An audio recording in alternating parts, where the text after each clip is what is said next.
আমরা কিন্তু প্রায়ই এভাবে রাতে বের হয়ে পড়ি হাঁটাহাঁটি করতে, মাঝে মাঝে নুরাহানকেও নিয়ে যাই যেন নুরাহান একটু এনজয় করতে পারে। সকালের ওয়েদার দেখে ডিসাইড করলাম যে না, আজকে তো খিচুড়ি খেতেই হবে। আমরা ম্যাক্সিমাম সময় ফ্রাইডে স্যাটারডে এই দিনগুলোতে খিচুড়ি রান্না করে থাকি। তারপর একটু কফি বানায় দুইজনে চলে গেলাম আমাদের পছন্দের বেলকনিতে।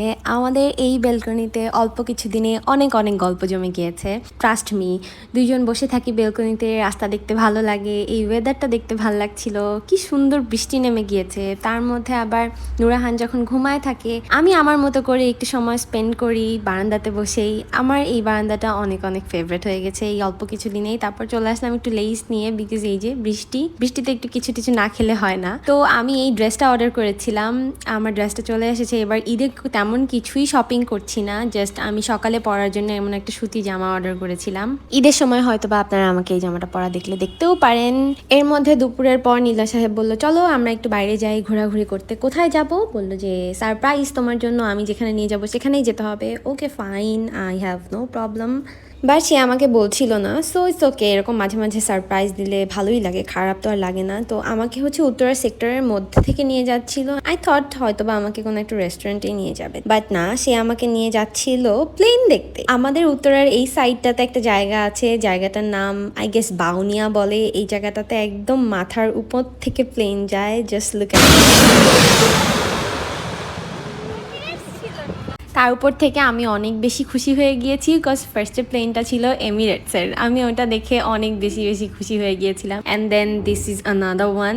এত সুন্দর এক্সপিরিয়েন্সটা, একদম ওরা প্লেনটা যখন ল্যান্ড করে একদম মাথার উপর থেকে যায়। প্লেন দেখা শেষ, এবার আসো সংসারের কাজ করতে। ফার্স্টে নিলয় বললো যে বছরের প্রথম লিচু তো তোমাকে খাওয়াইনি, চলো লিচু কিনে দিই। বিকজ নিলয় তো লিচু পছন্দ করে না, নিলয় লিচু খাই না, এটা হচ্ছে সব থেকে ফ্রাস্ট্রেটিং ব্যাপার। তারপর আমাদের কিছু কেনাকাটা ছিল, RFL পোর্সেলিনা, ওখান থেকে কেনাকাটা করে নিয়ে আমরা বাসায় চলে এসেছি। আমার সংসার যেহেতু একদমই শুরু থেকে শুরু করতে হচ্ছে, সেহেতু আমার একদমই সব বেসিক জিনিসগুলাই আমার এখনো কেনা শেষ হয় নাই। এই ঝুড়িগুলাও তার মধ্যে ছিল, রান্নাঘরে আমার দরকার হয়। এই বাস্কেটটা আমি নিয়েছিলাম।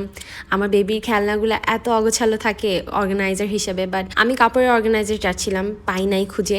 এই সেই বিখ্যাত লিচু, বছরের প্রথম লিচু আমার জামাই আমাকে আমার উপর একটু সদয় হয়ে কিনে দিল। আর এই বিনটা নিয়েছি আমি আমার রান্নাঘরের জন্য। আমার কাছে এত বেশি কিউট লেগেছে, এরকম একটা বিন অনেকদিন ধরে খুঁজতেছিলাম। তার মধ্যে এই কফি মগটা, আমরা অ্যাকচুয়ালি কফি মগ কেনার সময় দুইটা করেই কিনি, আমার ভালো লাগে আর কি। এর মধ্যে খুব শখের একটা জিনিস ডেলিভারি চলে আসছে, এই জিনিসটা একটু আপনাদেরকে দেখাই। এই জিনিসটার জন্য আমরা অনেকদিন ধরে ওয়েট করছিলাম, and finally it is here.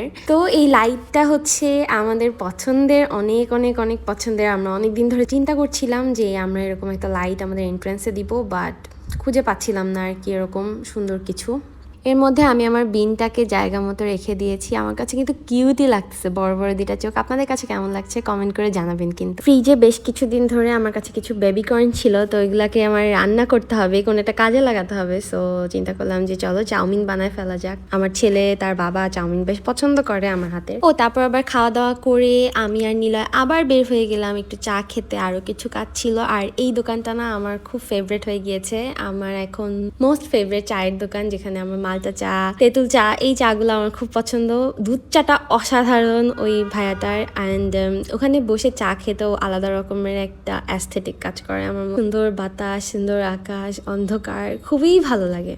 আর দেখেন আমরা গিয়েছিলাম শাকসবজি কিনতে, আমার জামাইকে শাকালা বানাই দিয়েছি। হ্যান্ডসাম জামাই আমার শাকালা হয়ে গিয়েছে। আর বাসায় আসার পরে আমার জামাইয়ের ওই মুহূর্তেই শাক খেতে হবে। সে আমাকে বললো যে আমাকে একটু শাক বানায় দাও, আমি একটু শাক ভাজি দিয়ে খেতে চাই। ওকে ফাইন, আমি বাসায় এসে তারপর আবার শাক ভাজি করলাম। রাতে ফাইনালি লাইটটা ইনস্টল করতে পারলাম আমরা। অ্যান্ড বাপ ছেলে দেখেন কি খুশি, মাশাল্লাহ। আমাদের জন্য আপনারা দোয়া করবেন, আমরা যেন অনেক ভালো থাকি, এভাবেই আপনাদের সাথে থাকতে পারি। আজকের মতো এখানেই আল্লাহ হাফেজ বলতেছি সবাইকে, টাটা, বাই বাই।